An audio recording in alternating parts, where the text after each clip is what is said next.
Texans game was it was not great. What are your thoughts on the Browns' 10-point win over the Texans? Yeah, for a 10-point win, it really did feel underwhelming. And as underwhelming, I guess, as you can say.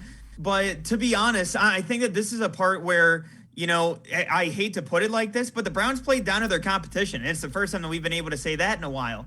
But, for the Browns, they kind of played down to where, the Texans, they were methodical on offense. They were playing well.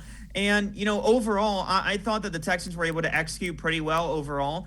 The one thing that I will say is that, defensively, I need to see a little bit of growth from week to week. Not every defense is a one-size-fits-all, especially going week to week, going from Pat Mahomes in that offense to going into this week against against Houston, excuse me. I think that the Browns need to grow when it comes to, adding in those guys on defense. But I also think that will also come with time because you do have all of those new personnel that you have coming on defense. So, I think that next step that they need to take.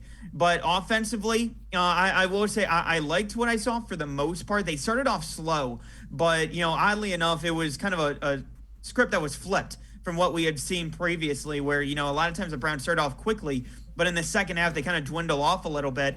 This time, the Browns started off slow. Obviously, you had the interception by Baker, the misrun route by Anthony Schwartz, and then you had the injury as well. So, it was a little bit of a sluggish start, but at the same time, they were able to tighten that up by the end of the game. For the Browns, it's all about putting together that complete game that I look at for this team because, again, you have the talent to be able to do it. I just need them to be able to show that, week in and week out before we can go ahead and, anoint them with the way this offense has performed. I need to see a full game performance on both sides of the ball.